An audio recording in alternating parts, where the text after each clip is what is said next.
தமிழக சட்டமன்ற தேர்தலுக்கு சில மாதங்களே உள்ள நிலையில் அரசியல் கட்சித் தலைவர்கள் மக்களை சந்திக்க ஒவ்வொரு தொகுதியாக செல்ல தொடங்கியுள்ளனர். அந்த வகையில் நடிகர் விஜய் தலைமையிலான தமிழக வெற்றிக் கழகம் சட்டமன்ற தேர்தலை முன்னிட்டு தீவிர பிரச்சாரங்களை தொடங்கியுள்ளது. அவரது பிரச்சாரம் செப்டம்பர் 13 முதல் டிசம்பர் 20 வரை மக்களை சந்திக்க உள்ளார். இந்த கூட்டங்கள் பெரும்பாலும் சனிக்கிழமைகளில், அதாவது மொத்தம் 14 நாட்கள் மற்றும் ஒரு ஞாயிற்றுக்கிழமையில் நடைபெறவுள்ளது. ஒரு நாளில் 3 முதல் 4 மாவட்டங்களில் கூட்டங்கள் நடத்தப்படும் வகையில் திட்டமிடப்பட்டுள்ளது. அதன்படி கடந்த செப்டம்பர் 13 அன்று திருச்சியில் தொடங்கிய முதல் பிரச்சார நிகழ்ச்சி பெரும் கூட்ட நெரிசலை ஏற்படுத்தியது. இந்த கூட்டம் ஒரு பக்கம் விஜயின் அரசியலுக்கு ஆதரவாக பார்க்கப்பட்டாலும், திருச்சியில் நடைபெற்ற பிரச்சார கூட்டத்தில் பொதுமக்கள் பெரிய அளவில் பாதிக்கப்பட்டனர். அதாவது காலை 10:30 மணிக்கு நடைபெற வேண்டிய முதல் கூட்டம் மாலை 3 மணிக்கு தான் நடைபெற்றது.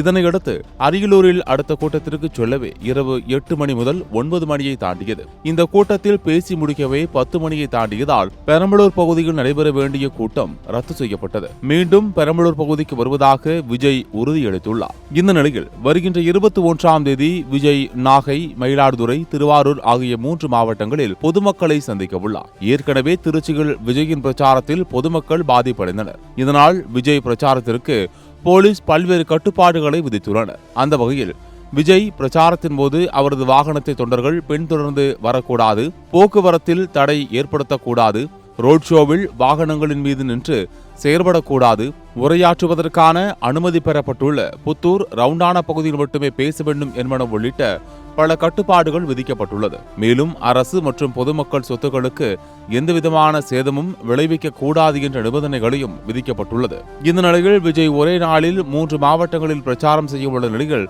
அதனை 2 மாவட்டங்களாக குறைக்க தாவேகவினர் ஆலோசித்து வருவதாக தகவல் வெளியாகி உள்ளது. தாவேக தலைவர் விஜய் காரைக்கால் வழியாக நாகை மாவட்ட எல்லையான வாஞ்சூர், ரவுண்டானா வரவுள்ளார். அந்த இடத்தின் கட்சிகள் தொண்டர்கள் விஜய்க்கு வரவேற்பு அளிக்க உள்ளனர்.